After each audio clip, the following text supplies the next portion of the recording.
opinion. This is what he has said. Yeah, and the other piece you miss out when you don't have the framework of God exists is that he is also provider. And though for many they get the abortion because they think their circumstances are too dire and they can't support. Yeah. Well, in Jaquan, I've heard you say this before. God can change change someone's circumstances in an instant. Yeah. And so we have to remember that God is provider and he is sustainer. Yeah. No, it's all you, bro. It's all you. I was going to say, to your point, Jake, I do want to deal with this with some level of compassion, because I do care about like the women and the people who go through these things.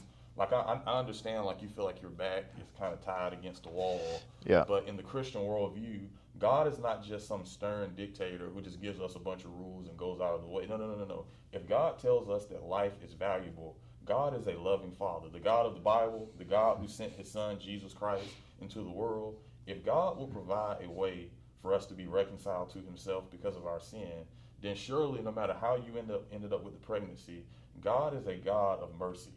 He's a God of mercy. When you look at Ishmael, you look at Ishmael's name. Hagar gets kicked out of the house.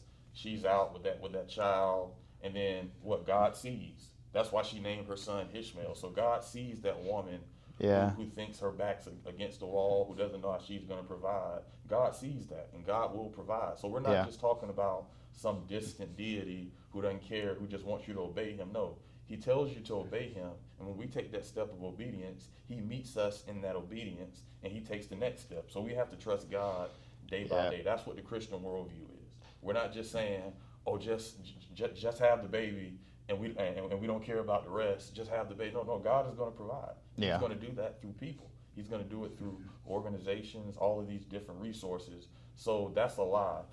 That's a lie from Satan to make us think that we're just alone in these situations and there's no alternative route. Yeah. Because that's what the abortion people tell you. Oh, you got to do this. There was no other way. I had to do it. No, you don't have to do it.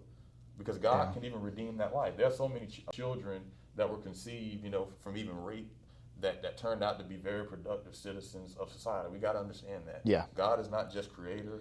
God is not just sustainer. God is a redeemer. He's a master clay molder. Yeah. He can turn something that we think is just hideous into something beautiful. Yeah. That's the great thing about the God of the Bible. Yeah, absolutely.